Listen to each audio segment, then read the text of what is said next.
Welcome to this week's edition of The Gun Doctor. In the late 1870s, Clarence Hamilton, a watchmaker and inventor, moved from Ohio to Plymouth, Michigan. He set up shop in the front window of a drug and jewelry store where he repaired watches. One of his inventions was a vaneless windmill, and he began production of it in a shop near his home around 1880. In 1882, he built a two-story, 8,000-square-foot building, formed the Plymouth Iron Windmill Company, and began production of the windmills.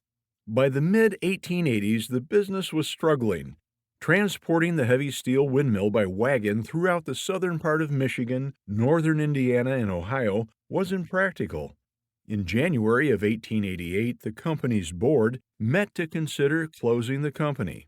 The motion to liquidate failed by one vote, that of General Manager Lewis Cass Howe.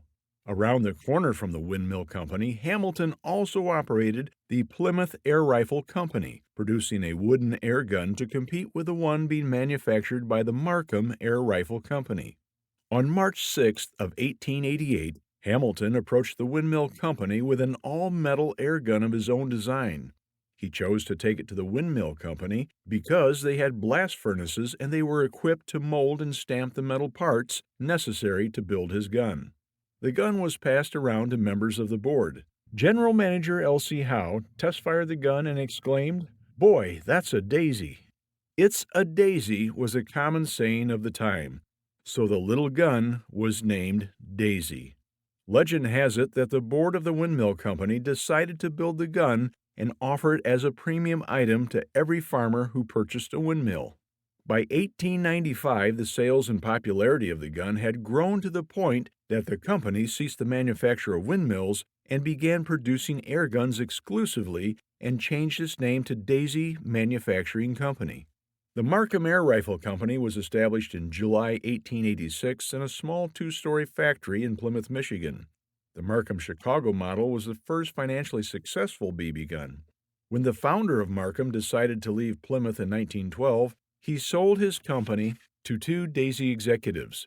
They changed the name of the company to King Manufacturing Company in 1928, and Daisy acquired King Manufacturing in 1931. Daisy has produced a variety of air guns, the No. 3, Model 25, and Model 40, that were introduced around the turn of the last century. During the Depression years, the company came up with a marketing strategy of tying their products to popular characters, the most successful being Buck Rogers. The Buck Rogers rocket pistol was introduced in 1933. It was so successful that they followed up with the Buck Rogers disintegrator pistol and the liquid helium pistol. All the Buck Rogers products set sales records. But it was in the 1940s that Daisy introduced what would become the most recognized BB gun in the world, the Daisy Red Ryder. Named after a comic strip and comic book character, the gun was an instant hit. The production was halted during World War II, but by the end of the decade, they had set a record of 1 million sales in 1 year. The Red Ryder would see a resurgence in popularity in 1983 when The Christmas Story debuted starring Ralphie. All Ralphie wanted was a Red Ryder BB gun, and the phrase of "you'll shoot your eye out" is repeated to this very day. The Daisy Red Ryder, a metal barrel 177 caliber BB gun with a 650 shot capacity that shoots BBs at 350 feet per second, has a lever-cocking spring action and stained wood stock and forearm, and it has sat under more Christmas trees than any other air rifle in history.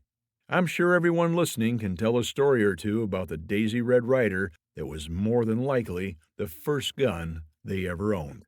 If you're looking for a first gun or need another, then stop on by at Smoke & Gun Works and see the area's largest selection of firearms. Smoke & Gun Works, buy, sell, or trade, shoot, shop, or train. You can do it all at Smoke & Gun Works. Smoke & Gun Works, 8785 North Baileyville Road, Forreston, Illinois.